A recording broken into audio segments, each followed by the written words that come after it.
Alright guys, I hope आप सब खुश हो, सेफ हो। तो फिर आज हम बात करेंगे 6 highly productive activities that you can do this quarantine. और ये ज़रूरी नहीं है कि ये सिर्फ इन लॉकडाउन पीरियड तक ही सीमित हो, इसको तुम अपने लाइफ में कभी भी इम्प्लीमेंट कर सकते हो। तो फिर इस वीडियो को ज़रूर एंड तक देखना।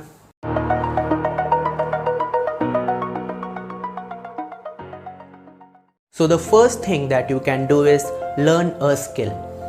दोस्त, एक चीज़ हमेशा याद रखना कि हमारी लाइफ में काफ़ी सारी अपॉर्चुनिटीज़ आएंगी और कुछ अपॉर्चुनिटीज़ ऐसी भी होंगी जो हमारी लाइफ को एक पॉजिटिव वे में चेंज कर दें।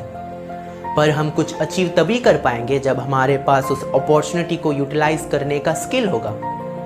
इसको हम एक एग्जाम्पल की मदद से एक ब्रॉडर वे में समझते हैं। सपोज कि तुम अपने किसी दोस्त के साथ ऐसे ही चलकर जा रहे हो और तुमने अपने सामने एक नोटिस देखा जो कि सपोज एक गिटार के कंपटीशन का था। उस नोटिस को देखकर तुम्हें तो ज़्यादा कुछ फ़र्क पड़ा नहीं, पर तुम्हारा दोस्त बड़ा खुश हो गया।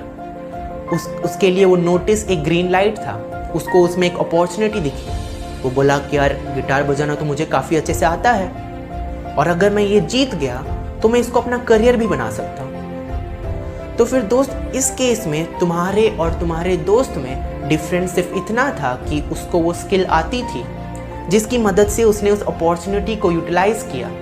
और हो सकता है उसने इस स्किल को सीखने के लिए पास्ट में अपना कुछ टाइम इस पर इन्वेस्ट किया हो।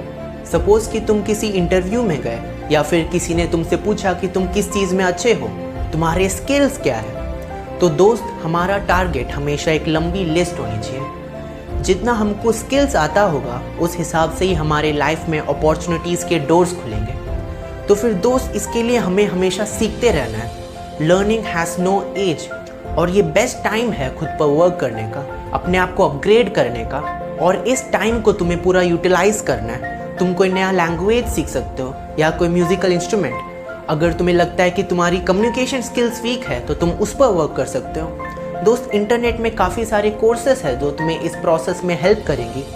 या फिर तुम कोई ऐसा स्किल लेकर निकल सकते हो जो तुम्हें एक साइड इनकम जनरेट करने में हेल्प करे। तो फिर अपने आप से प्रॉमिस करो दोस्त कि जब ये लॉकडाउन हट जाएगा और जब अपना नॉर्मल लाइफ फिर से स्टार्ट होगा तो मैं एक बेटर प्रोडक्ट या फिर बोले तो एक अपग्रेडेड सेल्स के साथ एंटर करूँगा।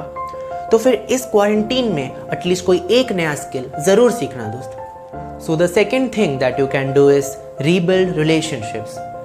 इस चीज़ पर हार्वर्ड में काफ़ी टाइम से एक स्टडी चल रही थी दोस्त कि लॉन्ग टर्म हैप्पीनेस का सोल्यूशन क्या है, जिसका जो रिजल्ट निकल कर आया है वो बहुत ज़्यादा सिंपल है, दैट इज़ गुड रिलेशनशिप्स। दोस्त, हमारे लाइफ में कुछ लोग हैं जो कि हमारे लिए बहुत ज़्यादा इम्पॉर्टेंट है, पर हम हमारे बिजी शेड्यूल की वजह से उनको ज़्यादा टाइम नहीं दे पा रहे थे।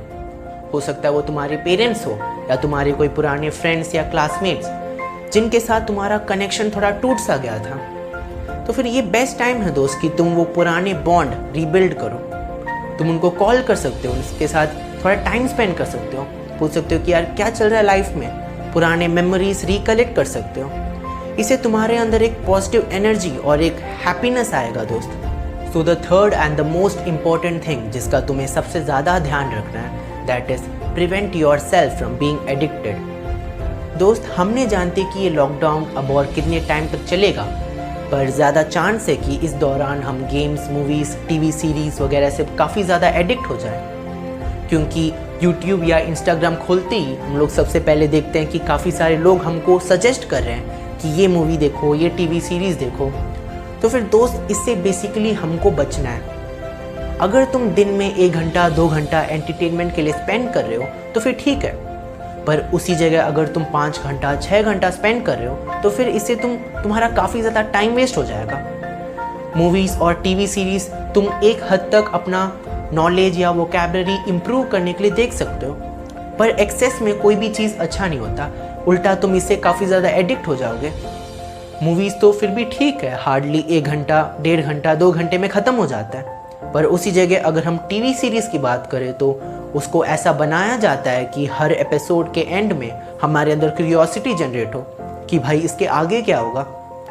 जिससे क्या होता है कि एक एपिसोड ख़त्म होते ही हम लोग दूसरे में जाते हैं, दूसरे के बाद तीसरे में जाते हैं और ऐसे हम लोग 5-6 घंटा ऑलमोस्ट वेस्ट कर देते हैं। मैं ये नहीं बोल रहा कि मत देखो दोस्त, अगर तुम्हें लगता है कि मेरे में इतना कंट्रोल है कि मैं 2 दिन में सिर्फ एक एपिसोड देखूं या फिर 3 दिन में सिर्फ एक देखूं तो कोई दिक्कत नहीं है। पर अगर उसी जगह तुम अगर दिन में 5-6 घंटा स्पेंड कर दे रहे हो, इसे तुम्हारे में एक हैबिट बिल्ड हो जाएगी। और जब हमारा नॉर्मल लाइफ फिर से स्टार्ट होगा तब तुम्हें इस हैबिट से बाहर आने में काफ़ी दिक्कत होगी और जो टाइम वेस्ट हुआ है वो अलग से। तो फिर अब बात आती है कि इसका सल्यूशन क्या है। जो टाइम हम लोग मूवीज़, टीवी सीरीज़ में स्पेंड कर दे रहे हैं, इस टाइम को हम किस और एक्टिविटी से सब्स्टिट्यूट करें। तो फिर आगे के 3 पॉइंट्स इसी चीज़ पर होंगे। So the 4th point that is follow your interest and passion. दोस्त, जब हम लोग छोटे थे तब हम लोगों को कोई एक्टिविटीज़ करना पसंद था जो कि एक टाइम पर हमारा पैशन था, जिसको करने में हमें एक इनर पीस मिलती थी, एक जॉय मिलता था। और वो हर इंडिविजुअल पर डिपेंड करता है। किसी को ड्राइंग करना पसंद था, किसी को सिंगिंग और किसी को डांसिंग। पर जैसे ही टाइम निकलता गया हम लोग लाइफ में थोड़े बिजी हो गए और इन एक्टिविटीज़ के लिए ज़्यादा टाइम हम डेडिकेट नहीं कर पाए। पर हमें अंदर ही पता है कि मैं इस चीज़ में काफ़ी अच्छा हूँ। तो अभी बेस्ट टाइम है दोस्त कि तुम थोड़ा वक्त अपना इंटरेस्ट और पैशन को दो। मैं ये नहीं बोल रहा कि इसको तुम अपना करियर बनाओ, बस थोड़ा वक्त दो और अपने आप को और एक्सप्लोर करो। So the 5th most productive thing that you can do is start reading books. Reading books has a number of benefits, जिसमें से कुछ है कि it gives you a different perspective to life, encourages positive thinking and lowers your stress level. और भी कई सारे positive benefits हैं। तो दोस्त, ये टाइम तुम बुक्स रीड करने के लिए यूटिलाइज कर सकते हो। दिन में एटलीस्ट 20 पेजेस रीड करो। अगर तुमने कभी बुक्स पढ़ा नहीं है तो अभी एक रीडिंग हैबिट स्टार्ट करो। अगर तुम कंफ्यूज्ड हो कि मैं कौन से बुक से स्टार्ट करूं, तो कुछ सेल्फ हेल्प बुक्स जो मुझे काफ़ी पर्सनली पसंद आया, उसका लिंक मैं डिस्क्रिप्शन में डाल दूंगा, उसको ज़रूर चेक करना। So the 6th thing that you can do is gain knowledge. कई बार ऐसा होता है कि हम लोग किसी नए लोगों से मिलते हैं या फिर किसी ग्रुप में बात करते हैं, तब हमारे में कॉन्फिडेंस नहीं होता। और कॉन्फिडेंस इसलिए नहीं होता क्योंकि हमें लगता है कि हमारे पास कुछ इंटरेस्टिंग है नहीं बताने को। आपको लगता है कि लोग आपसे बेटर है, लोग आपसे ज़्यादा जानते हैं, और इसका ओनली सोल्यूशन इज़ नॉलेज।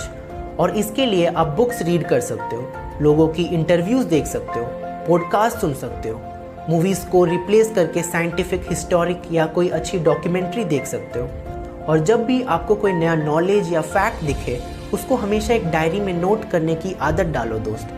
तुम उसको फिर कभी भूलोगे नहीं और इन फैक्ट्स को तुम अपने कम्युनिकेशन में ऐड कर सकते हो, जिससे तुम्हारी सोशल पर्सनालिटी काफ़ी ज़्यादा इम्प्रूव हो जाएगी। ऑलराइट गाइस, आई होप आपको वीडियो काफ़ी यूज़फुल लगा। अगर आपको और ऐसे वीडियोस देखने हैं तो मेरे चैनल को ज़रूर सब्सक्राइब करना।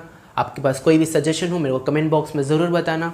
और आपके लाइफ में कोई भी प्रॉब्लम हो मेरे को इंस्टाग्राम में DM करना, लिंक मैं डिस्क्रिप्शन में डाल दूँगा।